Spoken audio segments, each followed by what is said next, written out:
So, namaskar. A very happy New Year, though it is 16th today. Nevertheless,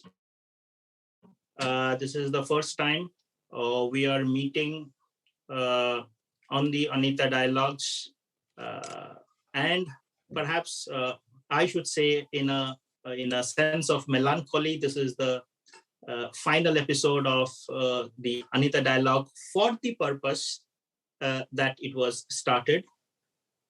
Today is the 12th and the final episode of a journey that we started last year towards the commemoration of Netaji's 125th birth anniversary.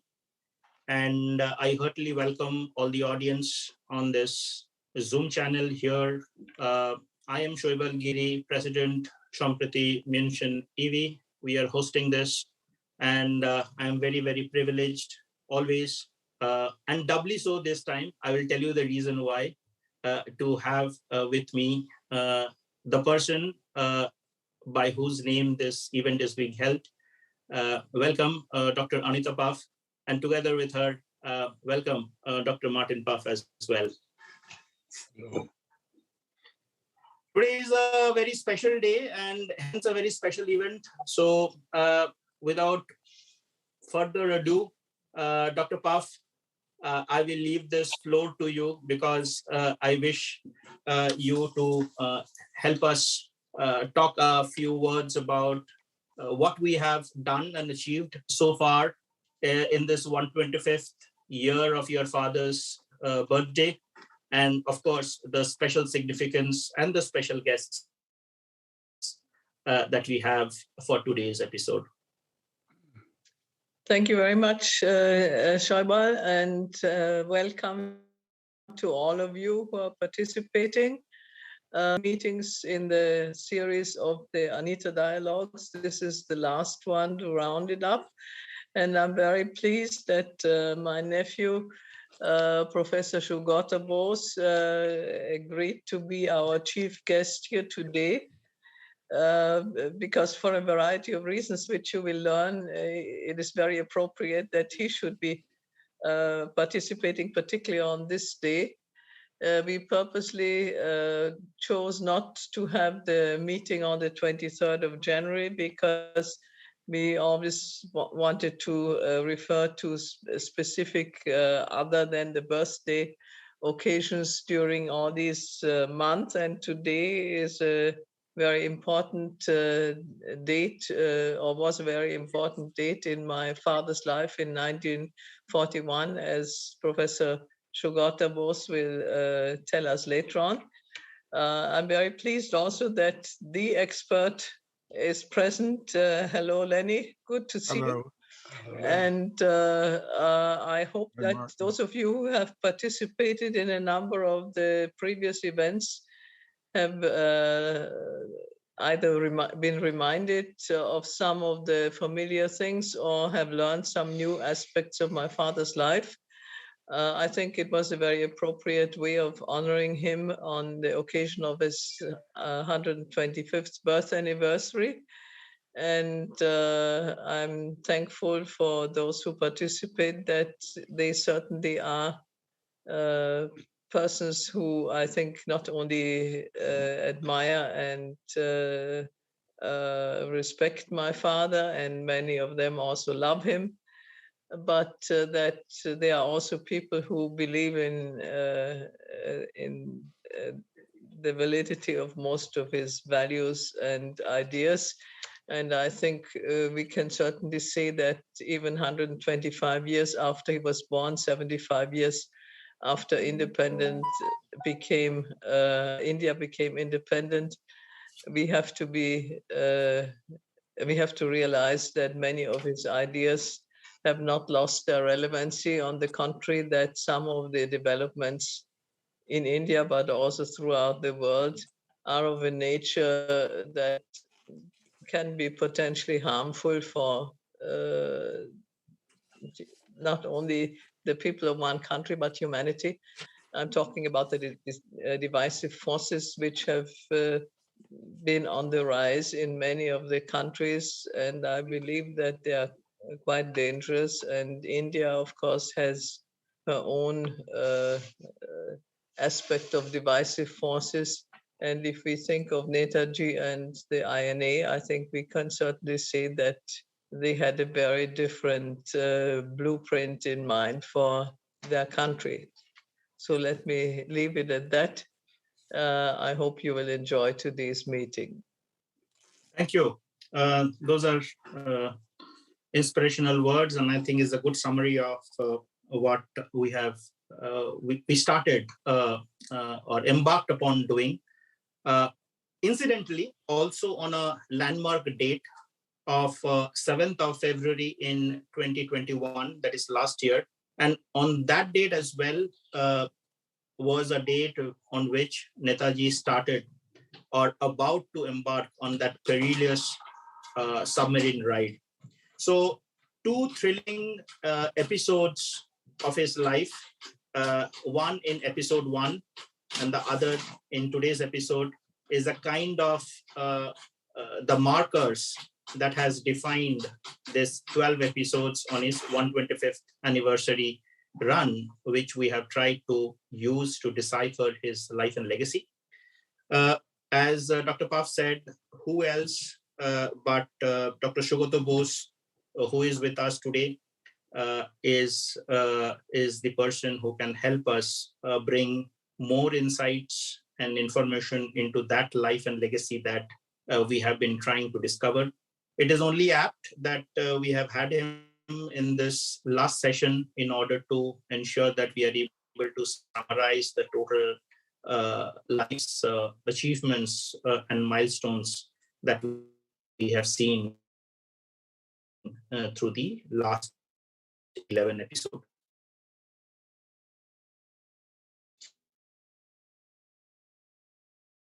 By invitation, and quite a few people of Sampriti as well as the YouTube channel. Dr. Sugata Bose is the Gardiner Professor of Oceanic History and Affairs at the Harvard University. He has served as the Director of Graduate Studies in History at Harvard and as the founding director of Harvard's South Asia Institute. He was educated, like his predecessors, in the Presidency College, Calcutta, and the University of Cambridge, where he obtained his PhD. He was a fellow at St. Catherine's College, Cambridge, and professor of history and diplomacy at the Tufts University before taking up the Gardiner Chair at Harvard in 2001. He has many books to his credit: 100 Horizons, The Indian Ocean in the Age of the Global Empire, Modern South Asia, History, Culture, Political Economy with Aisha Jalal. He has also, together with his father, given a lot of effort in bringing to the fore the collected works of Netaji, the 12-volume work, and the joint editor with his mother, Krishna Bose, of Purubi, the East in its feminine gender, translations of Tagore by his maternal uncle, Charuchandra Chaudhary. He has made 3 documentary films on the history and politics of Southern Asia. And no, I have not forgotten, Dr. Bose. Your most famous work that I personally consider is the book, His Majesty's Opponent, the definitive work and the biography of Netaji that came up in the last decade, and that has thrown a lot of new light and insights through the research that this book has brought out. Dr. Sugata Bose also served as the Member of Parliament in India in the 16th Lok Sabha, 2014 to 2019. He was elected from the Jadavpur constituency in Bengal, and his eloquent speeches in defense of democracy has made a wide impact. Dr. Sugata Bose, once more, a warm welcome, and the floor is all yours. Your background is a giveaway. Nevertheless, we are eager to hear about today's incident.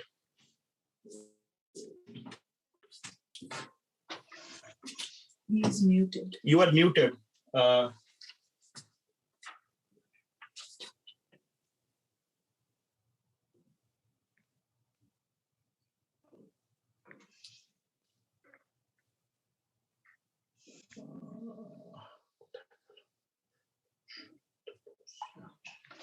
Yes. Can you unmute yourself, Dr. Bose, now? Yes. Yeah. Sorry. Thank you very much, Mr. Shoaib Giri, for inviting me.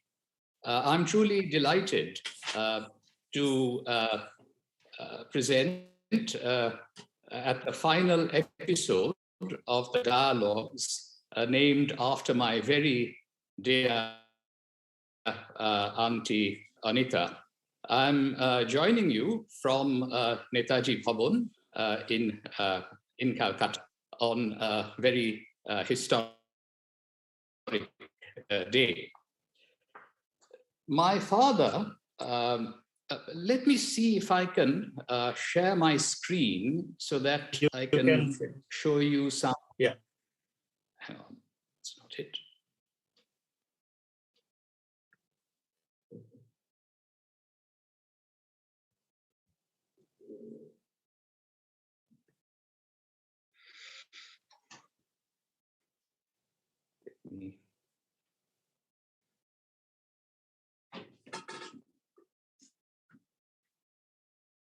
Can you now see my screen? Yes, we can. Okay, that's very good. Mohanish Raman. That's right. Okay, excellent. My father, Shishir Kumar Bose's 1943 diary opens with this entry. 23rd January, Saturday, 1943. Ranga Kakababu's birthday. What an auspicious day for our people. A sacred day for all of us. 46 years lived as life should be lived. Shishir was not alone in feeling immense pride in Netaji's achievements, but the most glorious phase in his uncle's life was yet to begin. The next few entries read as follows. 26th January, Independence Day. 28th January, attended a practical class in pharmacology for the first time since my release. Liked it. 29th January, another visit by a police officer, served with a fresh order of restraint to be in force for a period of 1 year. 2nd February, Tuesday, 1943. My birthday. I'm 23 today. The 23rd year has been for me a year of trials and suffering. Street accidents, police assault, imprisonment without trial, serious illness, all crowded into a period of about 8 months. Add to the physical suffering, mental unrest and anxiety. But in spite of everything, the year has been a year of valuable experiences in various directions. Moreover, I have a feeling that I have come through all this a better man. The future may not be an easy one, but is certainly pregnant with great possibilities. I'm full of hope as I step into my 24th year. Father is in prison. Mother is suffering, but continues to show, as usual, her silent courage and fortitude. My father's life had taken a dramatic turn in December 1940. He was looking fresh, although paler and thinner than his usual self, Shishir Kumar Bose writes of his radiant uncle, Ranga Kakababu. Only his bushy half-grown beard appeared odd. He was reclining against pillows on his wooden bed. Beckoning Shishir to sit on his bed to his right, Subhas Chandra Bose looked into his young nephew's eyes with an intense gaze and asked in Bengali, "Amar ekta kaj korte parbe?" The kaj, work, Shishir would have to do was to help the revolutionary leader plan and execute his escape from India to achieve his goal of raising an army of liberation abroad. Since early July 1940, Subhas Chandra Bose had been lodged in Presidency Jail of Calcutta. In November, he went on hunger strike, telling the British government, "Release me, or I shall refuse to live." The individual must die so that the nation may live, he wrote in his political testament on November 26, 1940, "Today I must die so that India may live and may win freedom and glory." On December 5th, 1940, Subhas was sent in an ambulance to his home at 38/2 Elgin Road to be kept under strict police and intelligence surveillance. John Herbert, governor of Bengal, told Viceroy Linlithgow in New Delhi that the government had adopted a cat and mouse policy towards Subhas Chandra Bose, and that he would be rearrested as soon as he recovered his health. The charges under the Defense of India rules and the 2 pending cases against him had not been withdrawn. Subhas was stretchered into his room on the middle floor of the 3-story traditional home built by his father, Janakinath Bose, in 1909-1910. Janakinath's ornate 4-poster bed lay empty. Subhas preferred a simpler wooden cot. Subhas's mother, Prabhavati, lived in an adjoining room. On December 5th, Subhas had warmly clasped his nephew Shishir's hand for an unusually long time, but did not say anything. And then, on the afternoon of Sunday, December 8th, Shishir received his uncle's summons and walked across from his father's home at 1 Woodburn Park to be assigned a huge responsibility. He was to help his uncle formulate a foolproof plan of escape. The confabulations between uncle and nephew to perfect the plan continued for more than a month. 2 family cars were considered as the escape vehicle. One was an American-made Studebaker President, but it was too easily recognizable as Sharat Chandra Bose's car. The choice fell on the Wanderer that was manufactured in 1937 by the Auto Union of Germany and was registered in Shishir's name. In the 3rd week of December 1940, Netaji's close associate, Mia Akbar Shah, arrived in Calcutta from the northwest frontier province. Subhas introduced Mia Akbar Shah to Shishir, and the 2 went to Wachel Molla's shop in central Calcutta to make purchases for Subhas's disguise as Md Ziauddin. Akbar Shah was instructed to receive Subhas in Peshawar and arrange for his onward journey to Kabul. Now, for 40 years after that, Shishir Bose and Akbar Shah could not meet. In 1947, the country was partitioned into India and Pakistan. Finally, when I was a fellow of St. Catherine's College at the University of Cambridge, I heard that Akbar Shah was coming to visit his son in a place called Walsall near Birmingham. My parents, Shishir Kumar Bose and Krishna Bose, were visiting me in Cambridge, so I drove them all the way to meet Akbar Shah. And after more than 4 decades, the 2 of them met and embraced. It was a very emotional reunion for the 2 of them. On Christmas Day, 1940, Shishir was given an endurance test by Subhas to drive to Bardhaman and back to Calcutta. On December 29, 1940, Mahatma Gandhi wrote to Subhas, "You are irrepressible, whether ill or well. Do get well before going in for fireworks." The letter was duly intercepted, as with all other correspondence, at the Elgin Road post office and copied by the government before being delivered.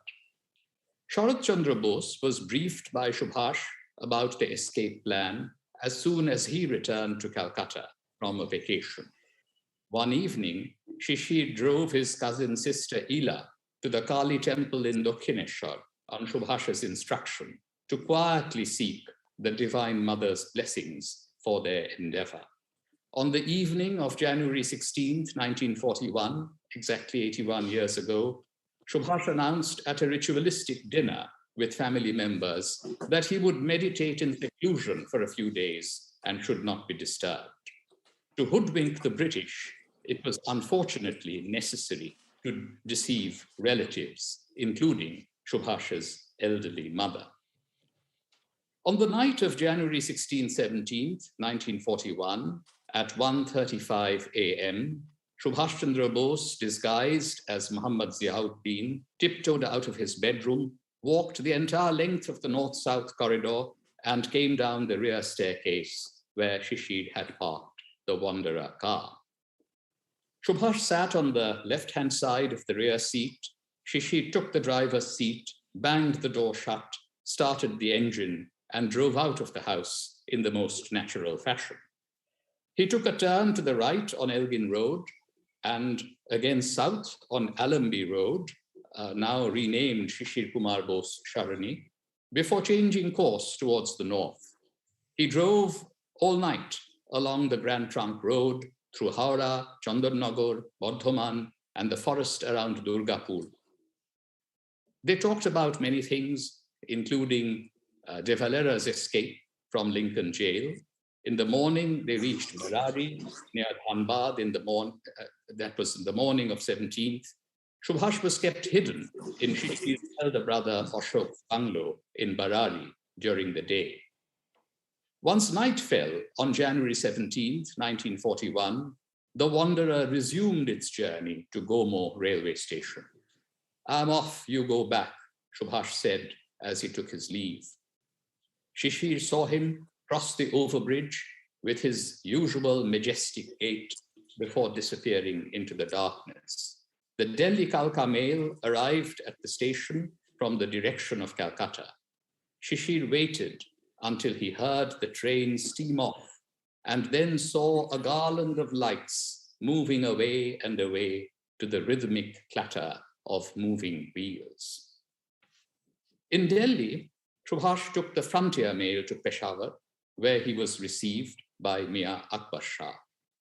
At Awad Khan's home, he learned Pathan etiquette as Md Ziauddin was transformed from a North Indian Muslim gentleman to a deaf-mute Pathan. Here you see my mother, Krishna Bose, with Awad Khan's son, Muhammad Siraj, on her left during a visit to Peshawar in 2005. She's standing in front of the Peshawar Cantonment Railway Station. On January 26, 1941, Subhas Chandra Bose, in his new disguise, crossed the border of the British Raj into tribal territory. That same day, his food at 38/2 Elgin Road was left uneaten, and Sharat Chandra Bose announced his disappearance to the whole world. Accompanied by Bhagat Ram Talwar, who used the pseudonym Rahmat Khan, Subhas Chandra Bose trekked across difficult terrain to reach Kabul on January 31st, 1941. The next month and a half was spent in great tension in a city of international intrigue and espionage. On February 22nd, 1941, Subhas Chandra Bose met Pietro Quaroni, the Italian ambassador, who was deeply impressed by the Indian leader and agreed to help him. 5 days later, the British intercepted and decoded an Italian cable that gave them a hint that their inveterate opponent may well be in Kabul. Britain's Special Operations Executive told its agents in Istanbul and Cairo in early March that Bose was believed to be traveling from Afghanistan via Iran, Iraq, and Turkey to Germany, and instructed them to wire what arrangements they could make for his assassination. Fortunately, Subhas Chandra Bose did not take the Middle Eastern route. High-level diplomatic negotiations between Germany and the Soviet Union resulted in Moscow giving him a transit visa to travel through Russia to Berlin. Assuming the Italian identity of Orlando Mazzotta, Subhas Chandra Bose departed Kabul by car on March 18, 1941, and traveling through Central Asia, took a train from Samarkand to Moscow. After spending a couple of days in the Soviet capital, he flew from Moscow to Berlin on April 2nd, 1941. "You will be surprised to get this letter from me," he wrote the next day to his wife, Emily Schenkel, in Vienna, "and even more surprised to know that I am writing this from Berlin." 2.5 millennia ago, Gautama had left home to emerge as a Buddha. The Mahanishkraman of 1941 signaled the transformation of Subhas Chandra Bose into Netaji, the revered leader of the last war of Indian independence. The future with great possibilities that my father wrote about on his 23rd birthday was unfolding in distant Europe during the early days of February 1943. Abid Hassan was simply told to pack his bags and was not given any inkling of his destination. And thought he might be sent to Mecca as part of a scheme to find anti-colonial recruits during the Hajj. It was only when he met Netaji at Lehrter Bahnhof that he realized he would be accompanying his leader. On the train from Berlin to Kiel, Netaji asked Abid Hassan, "Now, do you know where you're going?" "Yes," Hassan replied, "I know where we are going." "Where are we going?" Netaji inquired. "We are both going to perform Hajj." Abid Hassan commented wryly, eliciting from his leader peals of laughter. The historical significance of Netaji's submarine voyage is underscored by the British response to another crucial development in India on February 9th, 1943. This was the commencement of Mahatma Gandhi's fast that was to keep Indians on tenterhooks for 3 weeks. The British government had decided that if Gandhi fasted, he would be allowed to die. Flush with the victories at El Alamein and Stalingrad, Churchill was of the clear opinion that, quote, "This our hour of triumph everywhere in the world was not the time to crawl before a miserable old man who had always been our enemy," unquote. Netaji had given solid support to Mahatma Gandhi's call for the Quit India movement and now was prepared to take the fight to the British in Asia. Now, 1943 was an absolutely extraordinary year in Netaji's life. At the beginning of that year, Netaji was still in Europe. And yet, during the latter half of the year, he galvanized the Indian freedom movement in Southeast Asia. Here he's taking the salute as Supreme Commander of the Indian National Army. He proclaimed the Azad Hind government in Singapore on the 21st of October. And then in November, he enthralled the Greater East Asia Conference in Tokyo as India's head of state. Back in Calcutta, in December 1943, Shishir recorded the death of the family matriarch. 29th December 1943, Majanuni passes away, midnight. Before the close of 1943, Netaji's secret agents had already reached Calcutta. One group landed with sophisticated wireless equipment, weapons, and money on the Kathiawar coast of Gujarat on the night of December 22nd, 23rd, 1943. Late in December, Bhagavan Lu, under the cover of his pseudonym T.K. Rao, called at Woodburn Park in Calcutta to see Shishir Kumar Bose. The family was in mourning as Prabhavati had just passed away.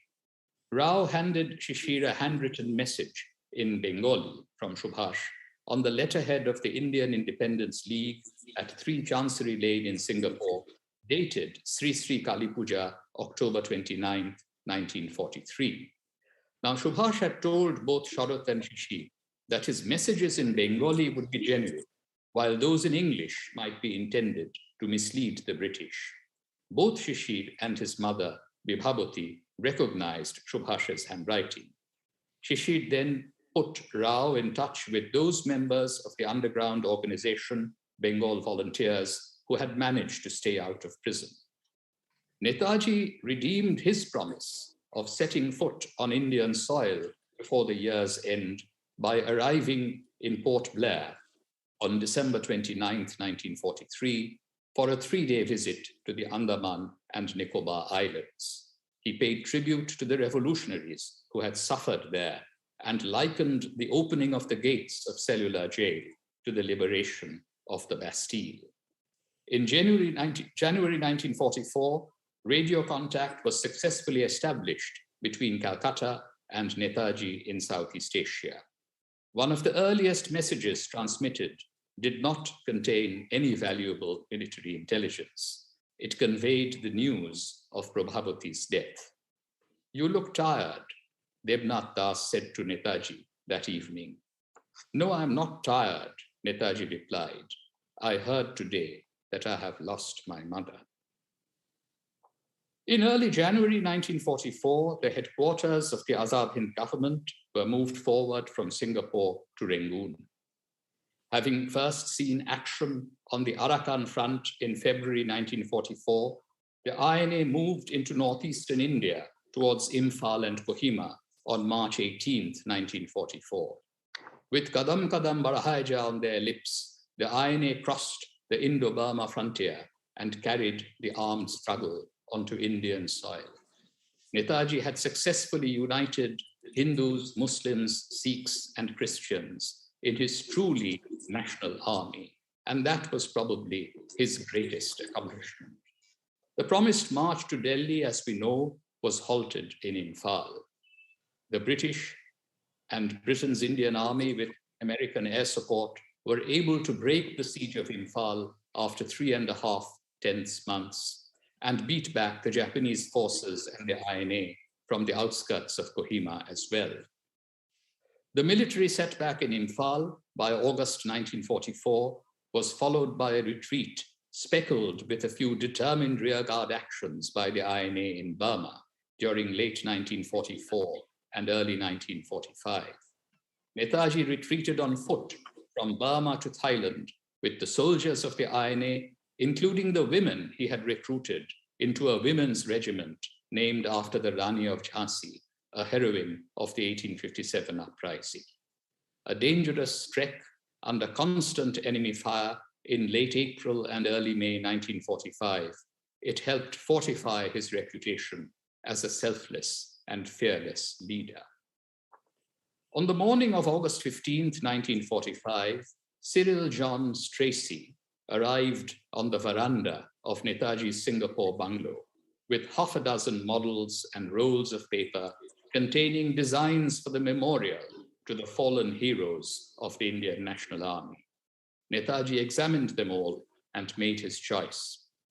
"Colonel Stracey, I want this memorial to rise on the sea face of Singapore before the British make a landing there. Do you think you will be able to do it?" he asked. "Certainly, sir," Stracey replied, and with a smart salute and a Jai Hind, marched off to build in record time the edifice bearing the words of their motto, Etmad, faith, Ittefaq, unity or convergence, and Qurbani, sacrifice. On August 15th, 1945, exactly 2 years before India's independence, Netaji issued his last order of the day and a special message to Indians in East Asia. "The roads to Delhi are many," he told his soldiers, "and Delhi still remains our goal. The sacrifices of your immortal comrades and yourselves will certainly achieve their fulfillment." And he was right.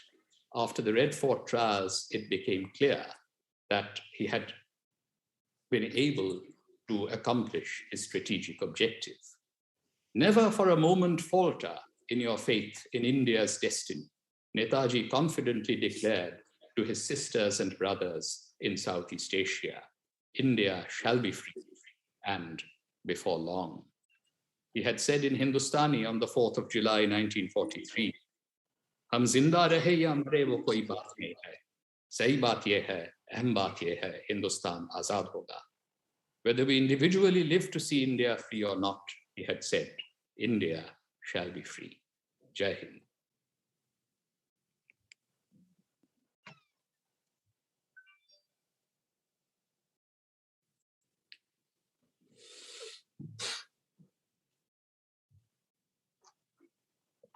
I think we should take some time to absorb this journey, because I thought it would be a different narrative, but the way that you have articulated the period, it requires a certain amount of time to absorb and understand the weightage of that period of Netaji's life within us.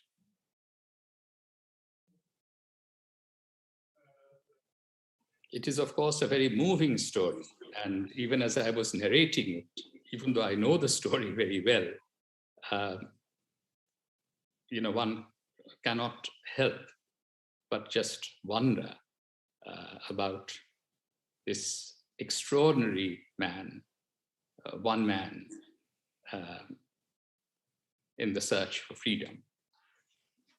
In fact, I must say that I have a personal anecdote here, in the sense that during our teenager days, your father's this specific narrative came as a part of the series in Anandamela, Boshubadi, which we used to wait to read every bi-monthly, I guess, that magazine used to come. So I have read during that period of time as a teenager, but thereafter, when Shumantro's initiative created the English version, I found it equally good and equally thrilling and fascinating. But even hearing it for the third time from you, where many portions of that is actually also mentioned in that book, I must say that there are a lot of emotions that gets spread from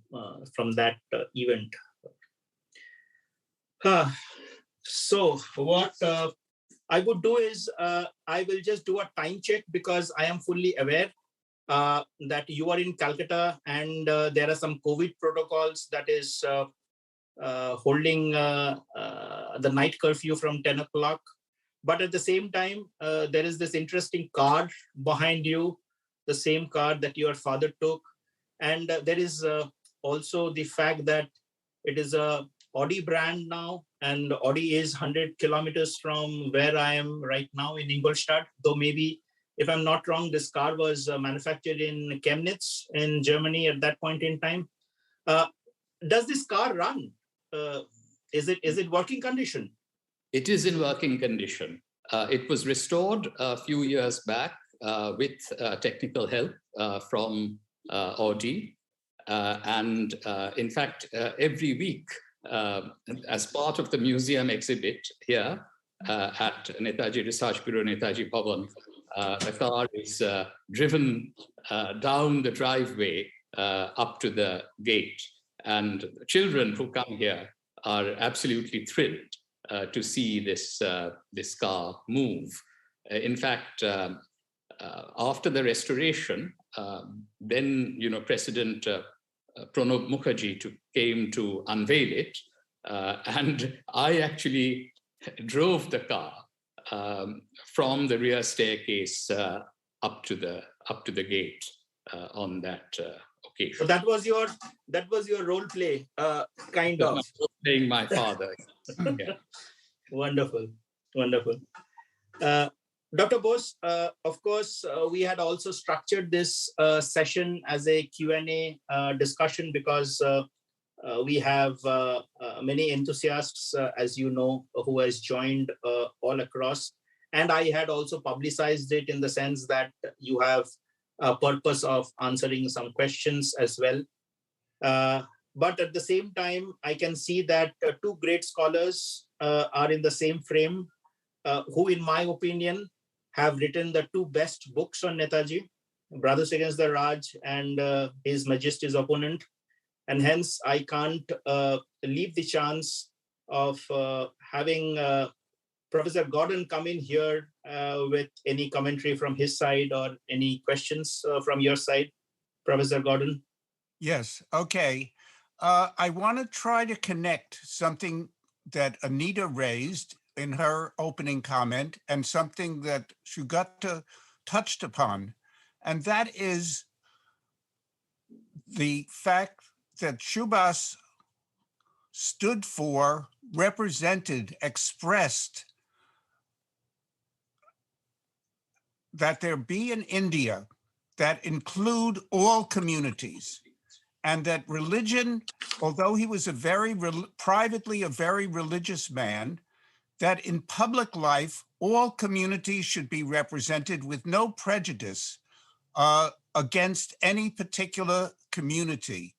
And as Sugata discussed, the travels of Subhas from Germany to Southeast Asia, he chose a Muslim companion, and in the last journey, a Muslim companion. And throughout the operation of the INA, there be fellowship between communities and mutual respect. And I think this is a very important issue that touches on matters not only in India today, but in other places as well, including the United States and Europe. So I wondered if Sugata could just enlarge a little bit on the ways in which, long before 1941, Subhas had reached out and tried to bring together different communities in public life in India. Thank you, Lenny. I think you have stressed the most important aspect of Netaji's life and work as it pertains to the challenges facing contemporary India and the world. Now, Subhas Chandra Bose grew up in a predominantly Muslim quarter of Kotok, and he wrote that he had very close Muslim friends and teachers and neighbors. And then his political guru was Deshabandhu Chittaranjan Das. And so within the Calcutta Corporation, for example, in 1924, as chief executive officer, Subhas Chandra Bose was very keen to give proper representation to the Muslims who were terribly underrepresented at that time. And in that endeavor, even Mahatma Gandhi supported him. And if you read his speech at the Maharashtra Provincial Conference, over which he was asked to preside in 1928, this is after his return from Mandalay prison, he talks about the need for cultural intimacy among India's different communities. And, you know, while both Mahatma Gandhi and Netaji Subhas Chandra Bose worked for Hindu-Muslim unity and equality for all the religious communities and linguistic groups of India, I think Netaji was a step ahead in one way. In the 1920s, Gandhiji wanted political unity. He had very close friends among the Muslims, Muhammad Ali and Shaukat Ali, Maulana Azad. But at that stage, he did not even dine with his Muslim comrades. At that stage, he wasn't in support of intermarriage. But I think in a way, Netaji influenced him because Netaji was committed to Hindu-Muslim equality and unity throughout his life. In fact, in the picture that I showed you of Subhas Chandra Bose in his bedroom in December 1940, sitting by his bed is Abdul Rahman Siddiqui, who was the Muslim League mayor of Calcutta at that time. And as you can see, you know, in addition to my father, it was Mia Akbar Shah of the Northwest Frontier Province who played the key role in his escape. You have already pointed out that it was Abid Hassan who was his sole Indian companion on his submarine voyage, and Habibur Rahman on his last tragic aeroplane journey. But even in between, just consider The commander of the 1st Division of the INA, which fought in Imphal, was Muhammad Zaman Kiani, the man who fought bravely in and around Kohima was Shahnawaz Khan, and also the young Mehboob Ahmed. As I mentioned, the INA Memorial was built by a Christian Anglo-Indian officer of the Indian National Army.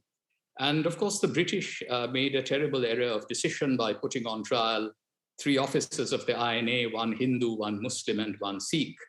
And there was a slogan in those days, in November, December 1945, Lal Kile se aaye awaaz, Saigal Hilan Shahnawaz. And I think this was the aspect of Netaji's ability to unite everyone that impressed Mahatma Gandhi. And a Gandhiji who did not dine with his Muslim comrades in the early 20s had completely changed by the 1940s. When he went to see the INA officers, they said that in the INA, we had absolutely no differences. And here the British are serving us Hindu tea and Muslim tea. And Gandhiji asked, why do you suffer it? And they said, we don't. We mix Hindu tea and Muslim tea half and half and then serve. The same with food. And Gandhiji smiled and laughed and heartily approved.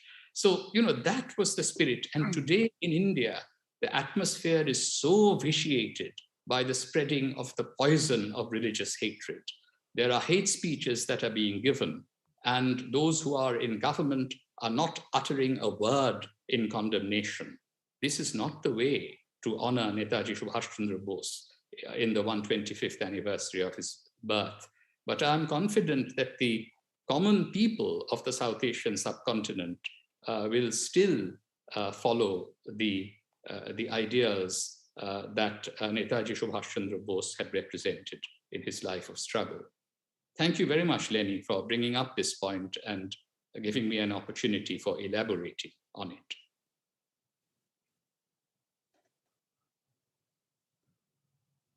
Shaiba, I think you should have some other questions from people, whether from Anita or anyone else who wants to pose one.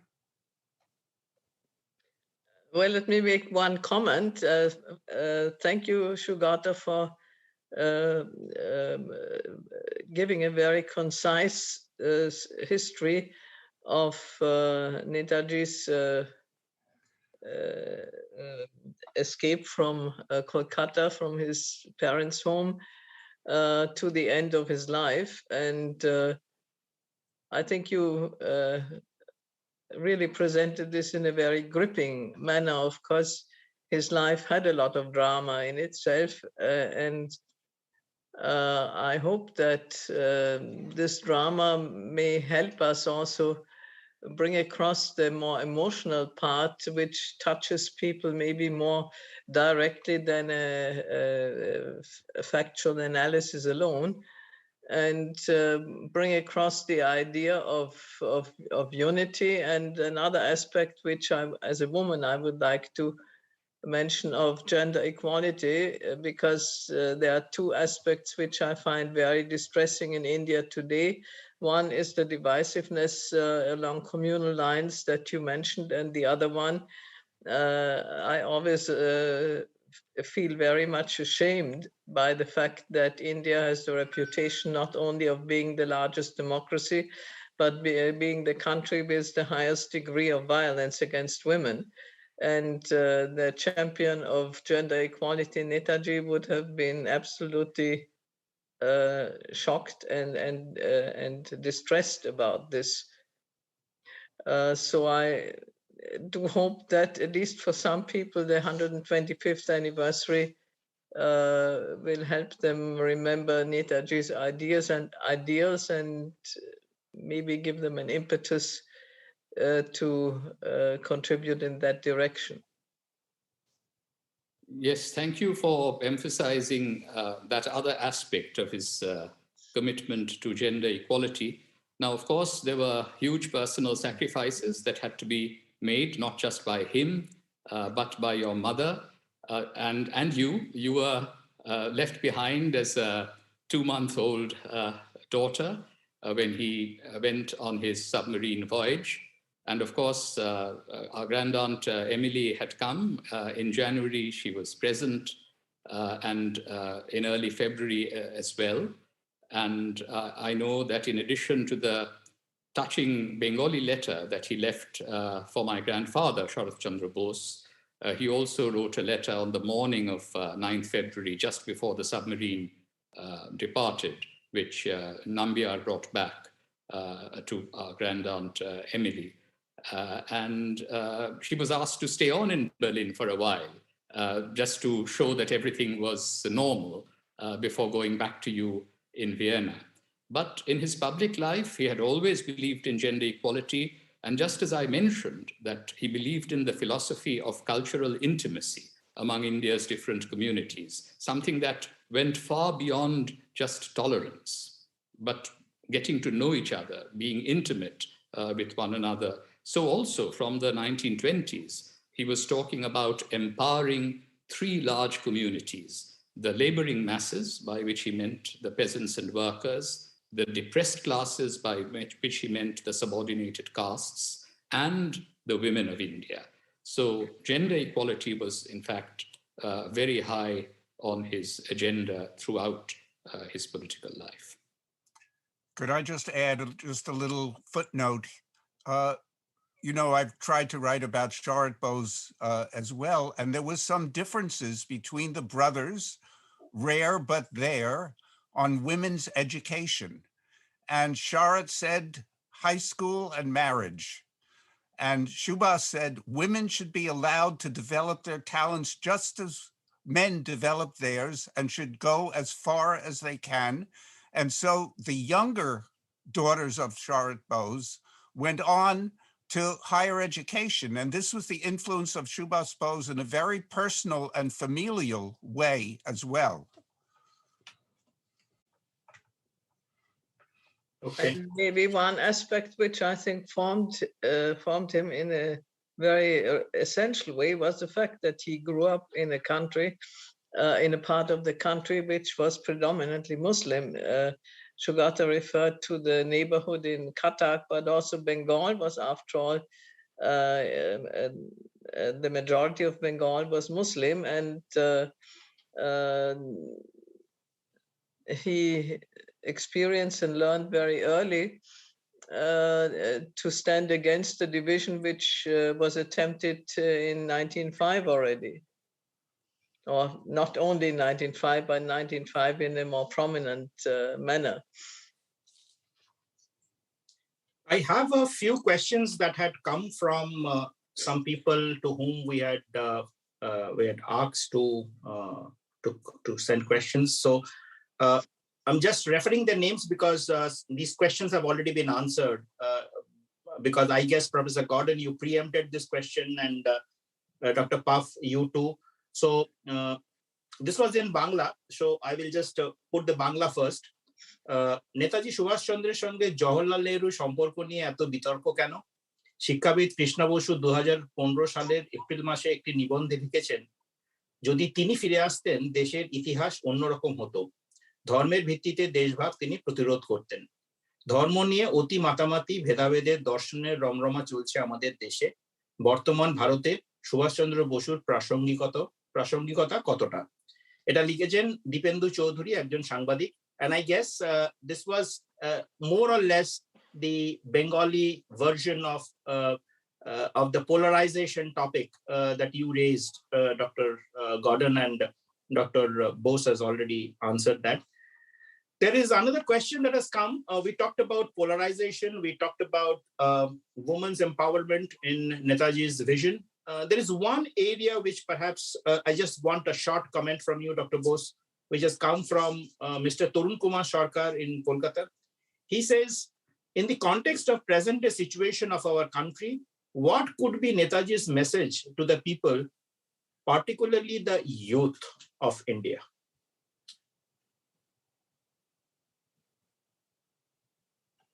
To the youth, yeah. To the youth, Netaji would always advise that they must follow a life of service.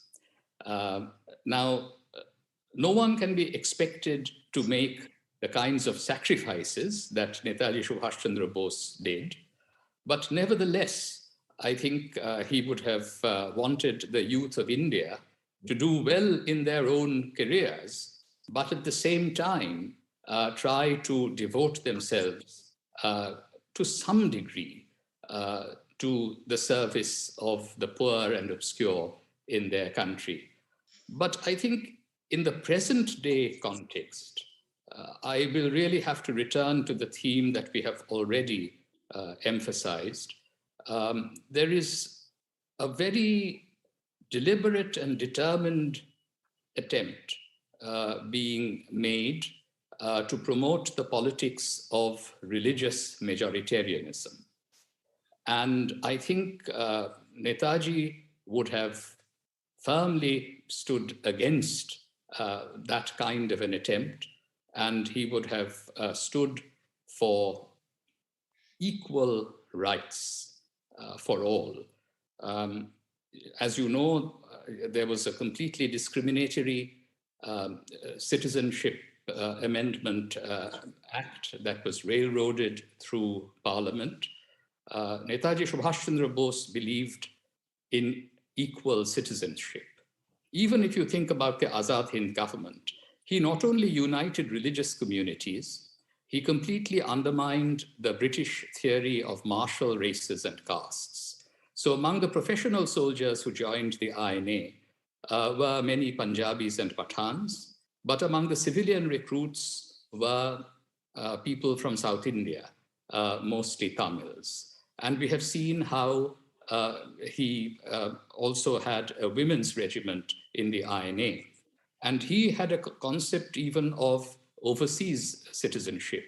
And in Malaya alone, there were 230,000 overseas Indians who took written oaths of allegiance to the Azad Hind government. And they came from all communities, all castes, all classes. And these were presented by Bhulabhai Desai at the Red Fort trial to make his argument that the Indian National Army had fought a war of independence under a duly constituted government.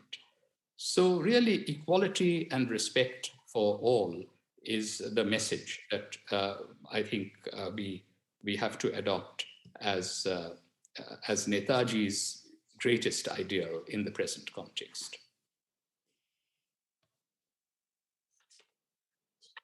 I will move to a few other questions.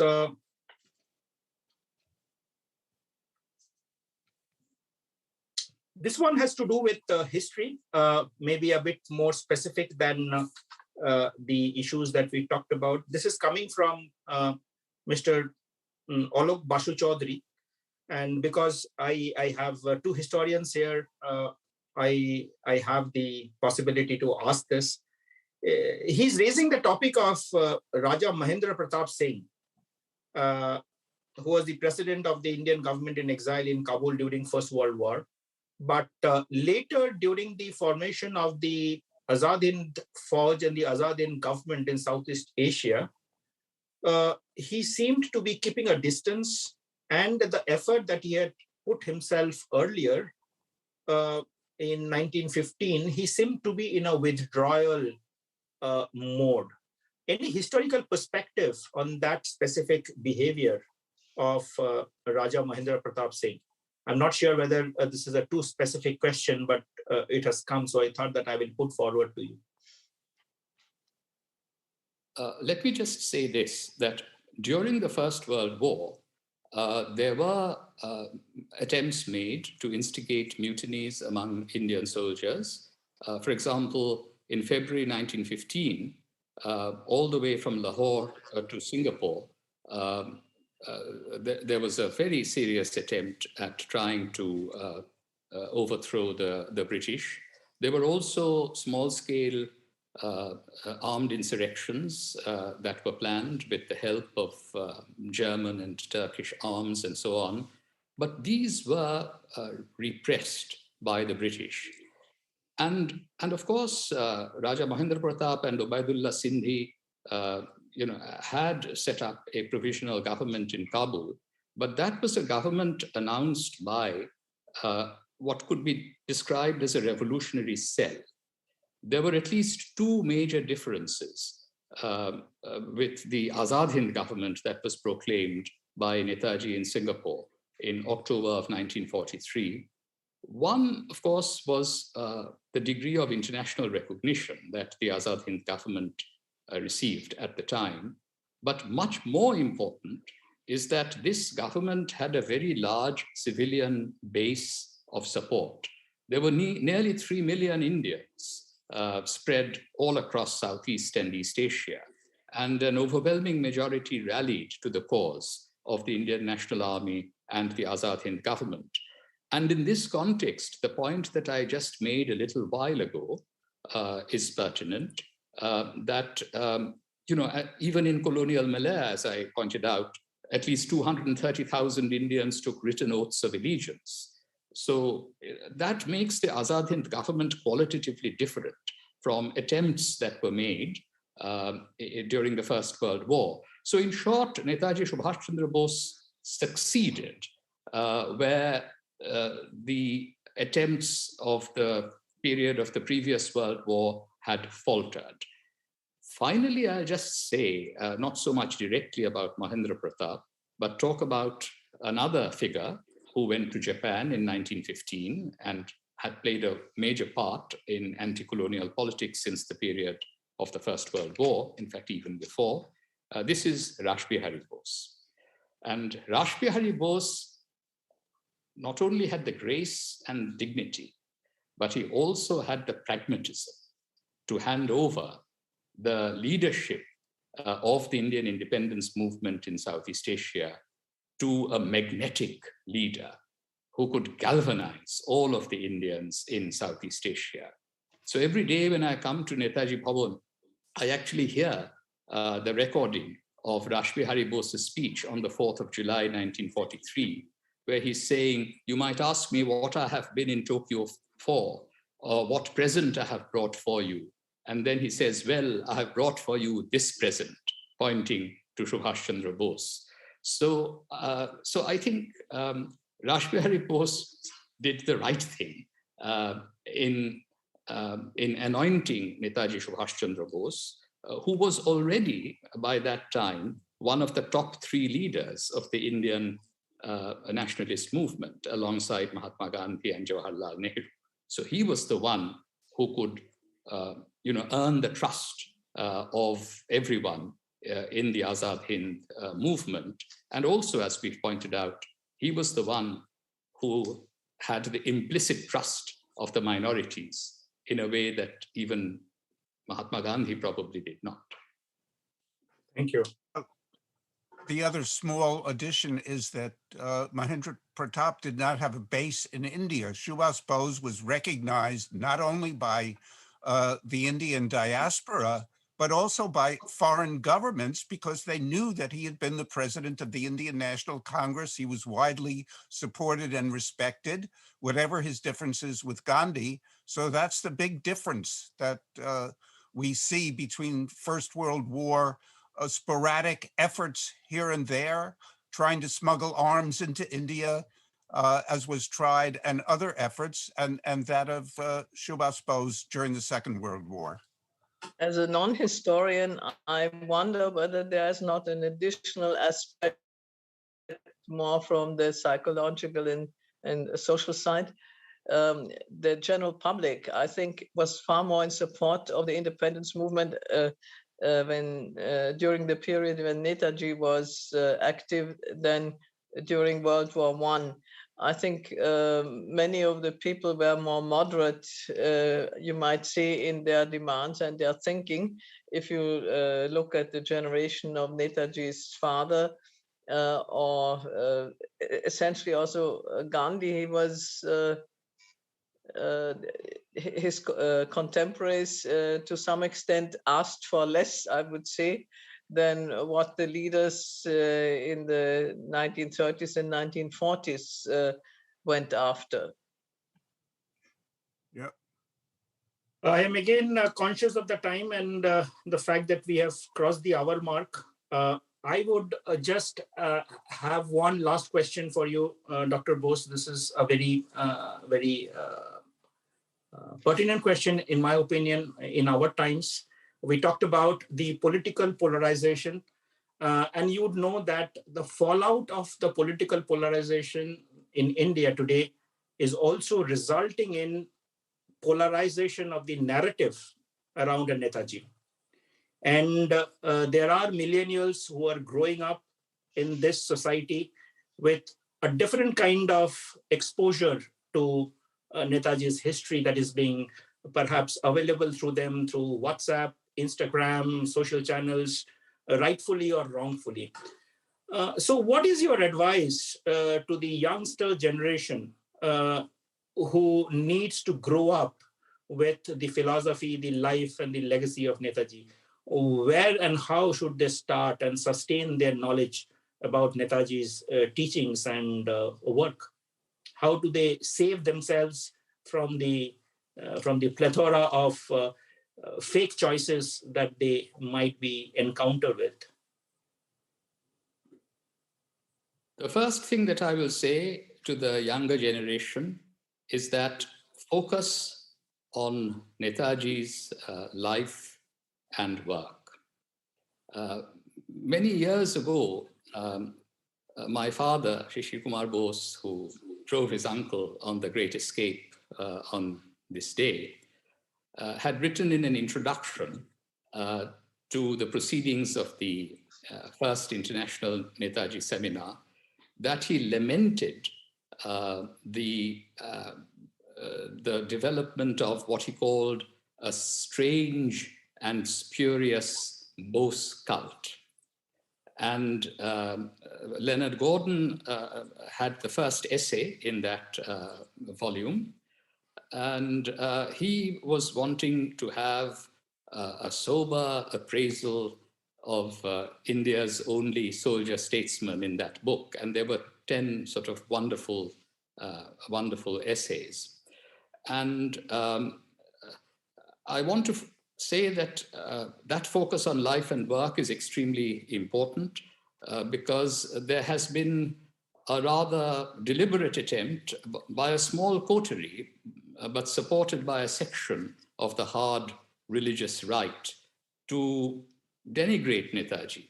Some have even reduced him to some ridiculous Baba. And there is always a market for certain kinds of conspiracy theories. Just as there are QAnon conspiracy theorists and propagandists in America undermining US democracy, so also we have similar groups here. So they need to be shunned and rejected. Netaji had a glorious life, and he was the only front-rank leader of the Indian freedom struggle to lay down his life fighting for his country's freedom on the 18th of August, 1945. And I really have to say that I have faith in the younger generation. I see them at Netaji Bhavan. Of course, we have to also use the new technology. We also need to speak in the language that millennials understand. But I'm encouraged every day that I'm here at Netaji Bhavan. We've had to close the museum now because of the surge of the third COVID wave, but the museum was open until quite recently. And when I see children at the computer kiosks in each of the rooms of the Netaji Museum, learning more about Netaji's life, when I hear young people taking their time to go through the museum and the library and having a serious discussion about Netaji's values, his ideology, and so on. And when they come to me to ask me to autograph books that they have purchased, I find that they come to me with serious questions, all concentrating on Netaji's life and work. They don't have very many role models in today's world. And I find that it is amazing that 75 years after independence, in the 125th anniversary of his birth, Netaji Subhas Chandra Bose, commands the attention as well as the respect of the younger generation. But I will also say to them that, what are we doing here?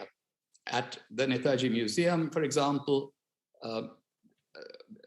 we will, of course, hold the traditional Netaji birthday assembly on the 23rd of January. We will be live streaming it to a global audience, but we cannot have a crowd for the first time on Netaji's birthday inside Netaji Bhavan because of the public health situation. But we have a beautiful virtual tour of the Netaji Museum on our website and on our Netaji Research Bureau apps, available both on the Android and the iOS platforms. You see 360-degree views of all of the preserved rooms: Netaji's bedroom, Sharad Bose's room, Netaji's study, all of the rooms in the Netaji Museum. So we welcome young people to come and visit, even in current conditions, virtually. But I will also say to them that there are no shortcuts. We will, of course, try to speak in a language that millennials can understand and can converse with. But in order to be inspired by Vivekananda, you need to read Vivekananda's works. In order to be inspired by Netaji Subhas Chandra Bose, you need to seriously study his life and his work of suffering and service. So it will have to be a two-way process. It will have to be an intergenerational dialogue. But I really, in closing, would want to pay a tribute to my father, Shishir Kumar Bose in particular, who never stopped doing Netaji Kaj, Netaji's work, until the last day of his life on the 30th of September 2000. And my mother, who supported him by disseminating Netaji's message in the most creative ways possible, combining travel writing with history and so on. And so the basis exists. Everything connected to Netaji, his own letters, his manuscripts, his speeches, photographs, audio recordings, film footage, they have all been preserved and disseminated over the decades. So a basis exists on which we can tell the next generation the story of Netaji's life. There is so much still to learn from Netaji's book of life. And I'm confident that the younger generation in the whole of South Asia and also beyond in other countries of Asia whose independence he expedited will be keen to learn from the ideas, ideals, and dreams that he has bequeathed to us. Thank you, Dr. Bose. That's the chairman of the Netaji Research Bureau speaking, and that is exactly what the narrative needs to be in this kind of situation where you have so much to give in terms of what is there in the museums. I know the curfew starts in 14 minutes.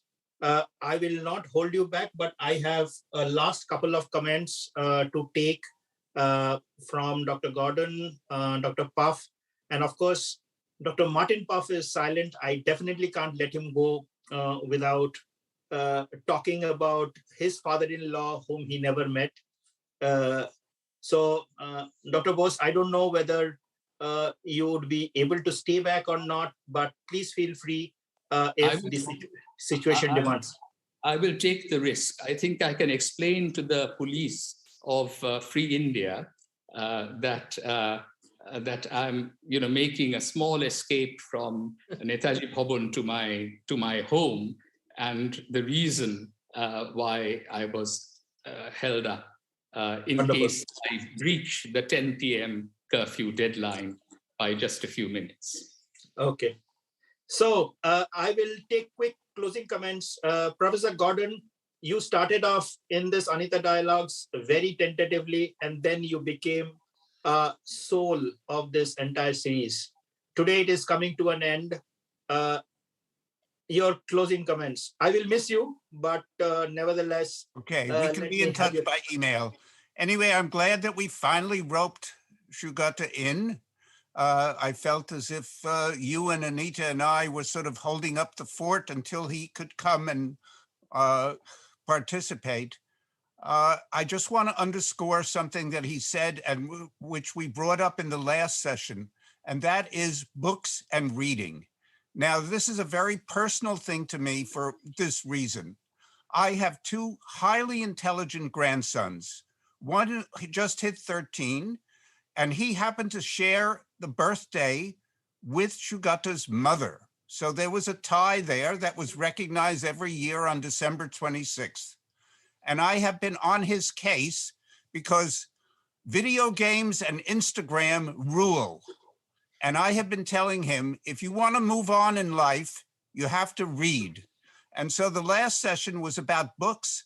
And to underscore what Sugata said, I'm a great champion of An Indian Pilgrim. That is the autobiography of the earlier life of Subhas Bose and the letters in which I had a very small role in encouraging his father to translate. So I say to young Indians, as I say to my grandsons, you have to read. You have to look up from your phone occasionally and read a book.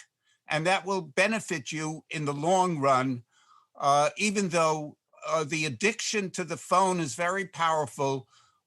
What you will learn from reading is just more important. Thank you. I'll come to the Puff family for the closing comments. Who wants to go first? First of all, I'd like to compliment you, Shaibal, for organizing this program. I know Anita took it very seriously, and I think it fulfilled a need in her. Again, compliments. Today's day, of course, was a splendid example of Pua's competence and his ability to, I must say, I was touched emotionally, even though I know, of course, the history. To bring it up to a point, which message would I have for Germans from the life of Netaji Subhas Chandra Bose? But first of all, his life was a heroic life. And of course, Professor Bose mentioned that not everyone can be a hero in that sense. But what I was greatly impressed by his life, his high idealism and his high intelligence, and also equally my mother-in-law, her absolute fierce commitment and loyalty to him. I'm mentioning this because I recognize those traits in my dear wife, Anita. So I have personally a real reason to be thankful to Netaji for very personal reasons. Thank you for conducting this Anita dialogue. Also to Lenny, whom I remember on several occasions, we spoke about it. And again, I was duly impressed by the way the Netaji Research Bureau, Shishir, Krishna, Pua, and others keep up the tradition, and also the way Lenny has been, Professor Gordon has been having this as one of the themes of his manifold scholarly life. Thank you. Grateful. Let me also thank Shaibal Giri, first of all, for organizing this series of events. I think it probably turned out to be far more work than he expected it to be when he started out on that, because he had to become a true student of Netaji's life. Correct. But he told me the other day that he enjoyed it and felt it was very fulfilling for him nonetheless. And I would also like to thank those of the attendance of many of the sessions that we had for taking the interest in Netaji's life and remembering history, but maybe also getting insights into what could be done during their own life. And I must say, I'm very grateful that my children and my grandchildren also take part of this lesson, which Sugata mentioned about the service part. Actually, let me just take one example, so I'm not too long. My granddaughter, Pia, who is 21 now, works as a volunteer worker for the homeless in our home city here.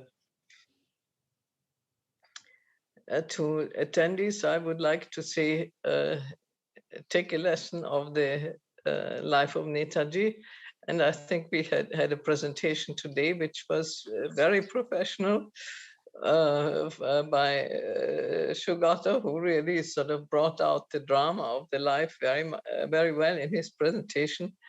And I think you also sort of tied in together the main themes that we, or many of the main themes that we covered during this last year, and brought out, I think, a very vivid picture of who Netaji was and what his sacrifice was. Thank you as a speaker today, and all those who have been participating in the previous sessions on various topics of Netaji. Yes. I just wanted to just close this by acknowledging the contribution of the speakers and the guest panelists that we had. That is starting with the very young Dr. Gordon and Rudrangshu Mukherjee, whom we had in the month of March.